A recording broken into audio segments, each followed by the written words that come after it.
Reels वाली बहू। प्रज्ञा को रील्स बनाने का बड़ा ही क्रेज है और वो दिन भर रील्स बनाती रहती है। खाते पीते घूमते फिरते घर में कॉलेज में रील्स बनाने के कारण प्रज्ञा पूरे कॉलेज में हाईलाइटेड है। जहां उसके रील्स सभी को पसंद आते हैं, वहीं मनीषा चिंता में डूबी रहती है। एक रोज जब खाते हुए प्रज्ञा रील्स बना रही होती है, तब मनीषा कहती है, एक मिनट भी चैन नहीं है इस लड़की को।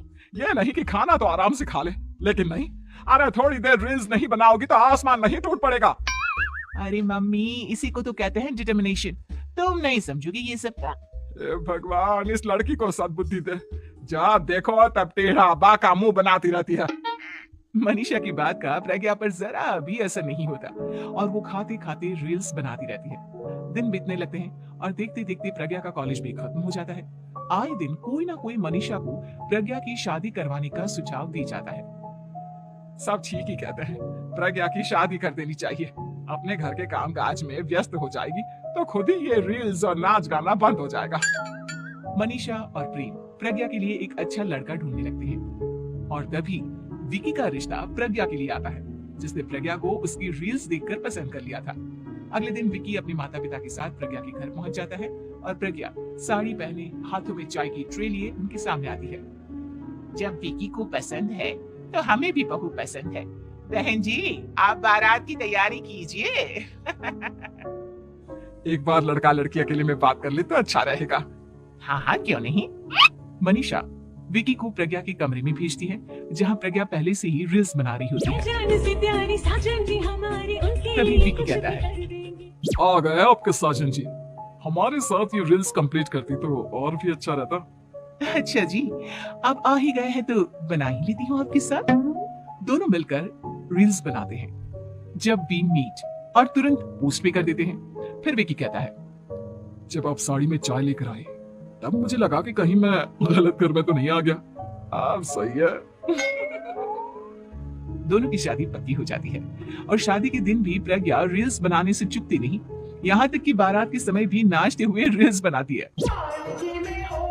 सभी लोग प्रज्ञा की तारीफ के पुल बांध देते हैं और प्रज्ञा नाचती गाती अपने ससुराल चली जाती है। सब कुछ अच्छा चल रहा होता है। प्रज्ञा यहाँ भी दिन भर हर चीज की रील्स बनाती रहती है। लेकिन कुछ दिनों के बाद जब सुनीता कहती है, बहू, ये रील्स के साथ साथ कुछ काम भी कर लिया करो। वैसे तुझे और क्या क्या बनाना आता है? मम्मी जी, वैसे तो सब कहते हैं कि मैं सब कुछ अच्छा बनाती हूँ, लेकिन मुझे लगता है कि मैं मैगी अच्छा बना लेती हूँ। हाँ, कॉफी भी अच्छा बना लेती हूँ और मुंह तो सबसे अच्छा बना लेती हूँ। हैं? अच्छा अच्छा।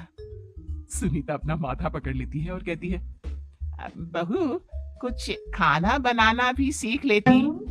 मम्मी जी, मैं लंबी प्लानिंग कर रही हूँ। जल्दी ही मैं इतनी फेमस हो जाऊंगी कि मुझे पैसे मिलने लगेंगे। हम दोनों सास बहू राज करेंगे, राज। नौकर काम करेंगी और लोगों की तो लाइन लगेगी हमसे मिलने के लिए। तेरा दिमाग खराब हो गया है क्या बहू? हंसी मजाक तक ठीक है, लेकिन इस तरह घर नहीं चलते। जितना जल्दी हो इस घर के तौर तरीकों को सीख लो। प्रज्ञा मुंह घुमाकर चली जाती है और तुरंत उसी वक्त एक रील बनाती है। ये देख सुनीता का गुस्सा 7वें आसमान पर चला जाता है और विकी के घर आते ही सुनीता उसे सब कुछ बताती है। विकी भी अब प्रज्ञा की इन हरकतों से परेशान हो जाता है। तुम टेंशन मत लो मम्मा, मैं देख लूंगा। विकी कमरे में जाता है तो देखता है कि प्रज्ञा रील्स बना रही है। विकी बड़े ही प्यार से प्रज्ञा से कहता है, प्रज्ञा, इन सब के लिए मैं तुम्हें मना नहीं कर रहा हूँ, लेकिन फिर भी हर वक्त तो ये अच्छा नहीं लगता ना। समझने की कोशिश करो, मुझे भी तुम्हारा थोड़ा वक्त चाहिए। मैं जब ऑफिस से आता हूँ तो मुझे समय देने की जगह इसी में लगे रहते हो। तुम ज्यादा ही सोच रहे हो। तुम भी मेरे साथ रील्स